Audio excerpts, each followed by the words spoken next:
Madam నమస్తే madam. నమస్తేనమ్మా.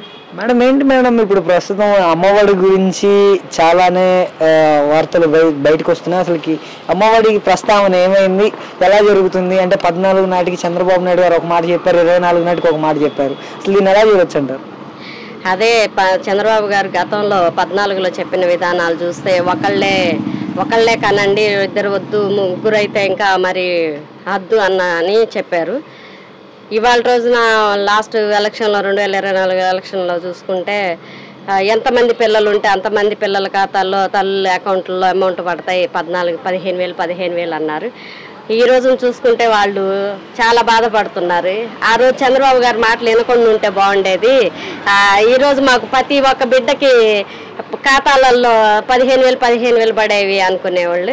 ఈ రోజుకి కూడా 15,000 అన్నారు, కానీ ఇప్పటికి 13,000 కాడికి వేసారు. అది అందరి ఖాతాల్లో వెళ్ళలేదు, కొంతమంది తల్లుల ఖాతాల్లోనే వెళ్ళినాయి. అది కూడా మంచిదే, ఎందుకంటే కొంతమంది అయినా స్కూళ్ళల్లో ఈరోజు జాయినింగ్ ఇప్పుడు జగన్మోహన్ రెడ్డి గారు అన్న మాట ప్రకారం అందరికి ఇవ్వగలిగారు.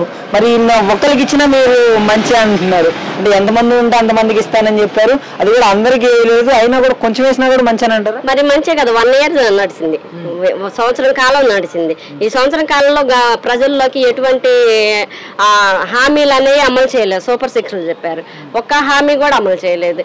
ఇదైనా కొంచెం ఊరట జనాల్లో, ప్రజల్లో ఊరట అనేది కలిగింది. అంటే కొంతమంది అయినా 13,000 తీసుకొని సంతోషపడి పిల్లల్ని జాయిన్ చేసుకో, పిల్లల భవిష్యత్తే కదా ఏ తల్లిదండ్రులైనా కోరుకుంటారు.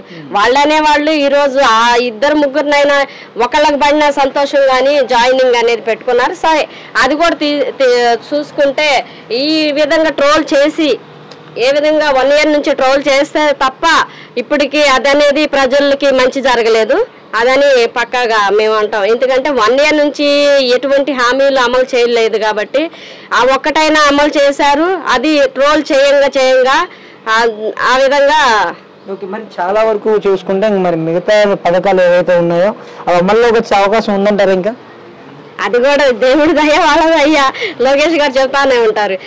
గతంలో ఏమన్నారంటే స్కూల్ మెయింటెనెన్స్ అని ఇచ్చినవి ఇవి అని చెప్పేసి ఆపారు.